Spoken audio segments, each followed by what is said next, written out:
Hello everyone. Recently air passengers के behaviour को लेके काफ़ी सारे इंसिडेंट सामने आए हैं, जहाँ पे कुछ जो पैसेंजर्स हैं वो कभी एयरलाइन के स्टाफ से, अपने फेलो पैसेंजर्स से, in fact one person is punish for urinating on their fellow passengers. तो इस तरीके के इंसिडेंट्स काफ़ी सामने आए हैं and such occurrences disrupt flights and heighten safety concerns in the aviation sectors. So in today's video we will see कि ऐसे अनरूली पैसेंजर्स के लिए कौन कौन से लॉज हैं, उन पे कौन कौन से लॉज एप्लीकेबल होंगे। सबसे पहले we have directorate general of civil aviation which is the key body जो कि गाइडलाइंस बताती हैं for passengers behaviour under the civil aviation requirements. इन लॉज के अलावा airport also has its authority to regulate these passengers which is the airport authority of India Act 1994 and India also follows the rules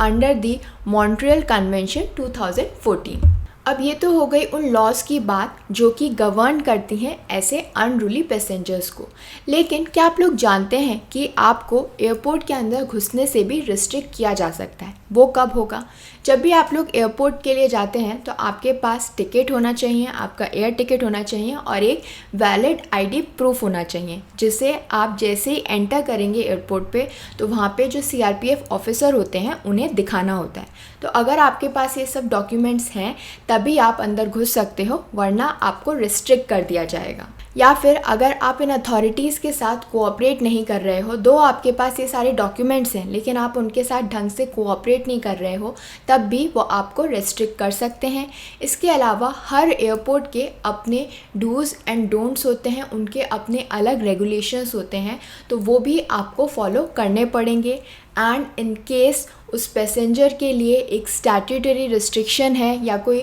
lookout notice है, तो उस case में, इस तरीके के ऑर्डर्स के केस में भी आपकी जो एंट्री है आपको ट्रैवल करने से रोका जा सकता है। सो इस तरीके के नोटिस, इस तरीके की स्टैट्यूटरी रिक्वायरमेंट्स हैं या फिर आप जो वहाँ के ऑफिसर्स हैं उनकी जो रिक्वायरमेंट्स हैं या उनके साथ आप कोऑपरेट नहीं कर रहे हो, तो आपको एयरपोर्ट के अंदर घुसने से भी रिस्ट्रिक्ट किया जा सकता है। ये जो रिस्ट्रिक्शंस हैं ये सिर्फ एयरपोर्ट के अंदर एंट्री पाने के लिए ही नहीं है, बल्कि आप पर तब भी लगाए जा सकते हैं अगर आप फ़्लाइट बोर्ड कर रहे हो। तो इट इज़ नॉट 100% श्योर कि अगर आपने एयरपोर्ट के अंदर एंट्री ले ली है और आपका बिहेवियर जो है वो सही नहीं है, अनरूली है, तो आपको फ़्लाइट बोर्ड करने से भी रोका जा सकता है। सो इन केस एयरलाइन के जो मेंबर्स हैं उन्हें ऐसा लगता है कि आपका जो बिहेवियर है वो अनरूली है, you are guilty of certain kind of behaviour, in that case according to section 3 of airport transport series M Part 6 a passenger can be restricted from boarding an aircraft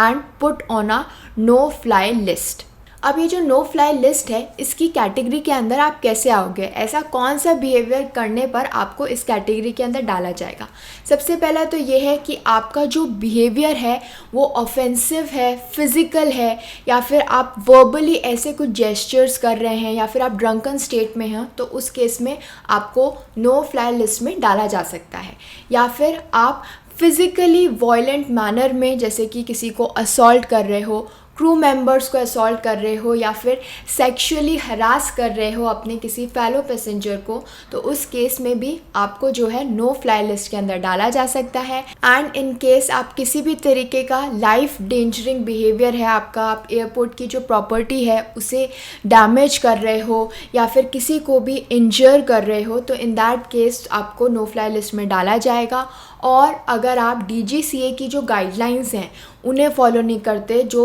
उन्होंने directives issue कर रखे हैं passengers के लिए, उन्हें follow नहीं कर रहे हो, तो आपको जो है नो फ्लाई लिस्ट के अंदर डाल दिया जाएगा। ये सारे की सारी चीज़ों में किसी भी एक चीज़ के अंदर आप फॉलो होते हो, भले आप जो बात कह रहे हो वो वॉयलेंट बिहेवियर है, वर्बली आप इस तरीके के जेस्चर्स कर रहे हो, किसी को सेक्सुअली हरास कर रहे हो, DGCA की गाइडलाइंस फॉलो नहीं कर रहे हो, तो इन सभी के लिए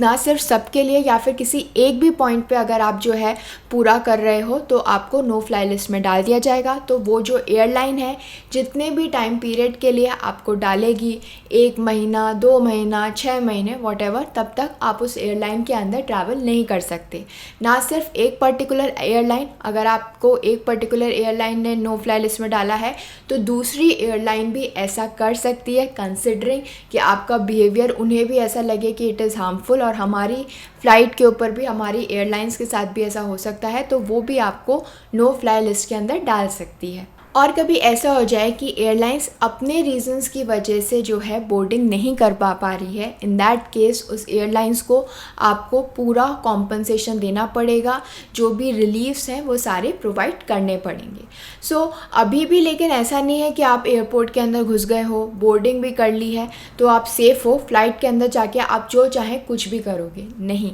अगर आपका जो बिहेवियर है ऑन बोर्ड जो है अनरूली बिहेवियर पाया गया है, इन दैट केस एयरलाइन के जो क्रू मेंबर्स होते हैं, they have the authority, they have the power at that time to take actions against you. अब वो जो एक्शंस हैं वो काफ़ी सारे हो सकते हैं depending upon the severity of your behaviour. So airline का जो कैबिन क्रू होता है ये फर्स्ट लाइन ऑफ डिफेंस होता है, उनके पास अथॉरिटी होती है कि वो एक एप्रोप्रिएट एक्शन ले सकें towards the unruly behaviour on board. तो कोई भी पर्सन जो कि ऑन बोर्ड फ्लाइट के अंदर इस तरीके का बिहेवियर करता है तो उस समय किसके पास अथॉरिटी होती है? कैबिन क्रू के पास अथॉरिटी होती है कि जो भी रिक्वायर्ड एक्शंस वो उस समय ले सकते हैं वो ले। जो हमारे CARs हैं उसके अकॉर्डिंग सबसे पहले तो ये एक्सपेक्ट किया जाता है कैबिन क्रू से कि जो भी सिचुएशन अराइज हुई है, अगर कोई डिस्प्यूट हो रहा है तो वो उसे सेटल डाउन करने की कोशिश करें, उसे डिफ्यूज़ करने की कोशिश करें।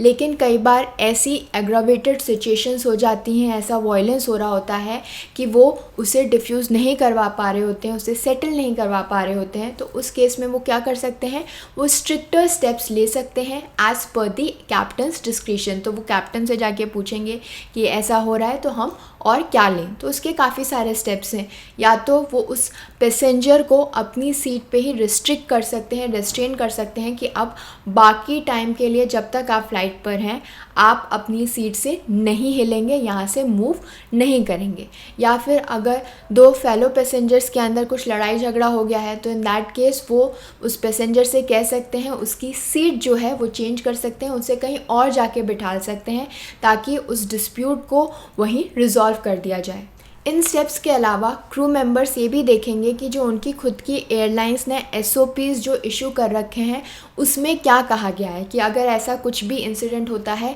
तब आपको क्या करना है, तो वो उन SOPs को भी ध्यान में रख के इस तरीके के एक्शंस लेंगे। And in case there is a violent behaviour, जो बिहेवियर है काफ़ी वायलेंट है, काफ़ी प्रॉब्लमेटिक है, तो जैसे ही ये फ़्लाइट लैंड होगी वहाँ पे उस डेस्टिनेशन के ऊपर जो है ये क्रू मेंबर्स हैं वो एक FIR फाइल कर सकते हैं with the complaints committee of the destination airport and hand over the accuse to the said authorities. So इस FIR के बाद जो ट्रायल है वो स्टार्ट हो जाएगी और जो कंप्लेंट्स कमेटी है वो पूरा समझेगी केस को कि क्या इंसिडेंट हुआ था, क्यों पैसेंजर ने ऐसा किया। और जब तक ये ट्रायल चल रहा है तब तक वो उस पैसेंजर को बैन किया जा सकता है from air travel. So this was all about the guidelines for the passengers कि आपका बिहेवियर कैसा होना चाहिए, और इन केस आपका बिहेवियर अनरूली है, अनडिज़ायर्ड है इन द एयरपोर्ट या फिर प्लेन के अंदर या फिर घुसते समय, एयरपोर्ट के अंदर घुसते समय,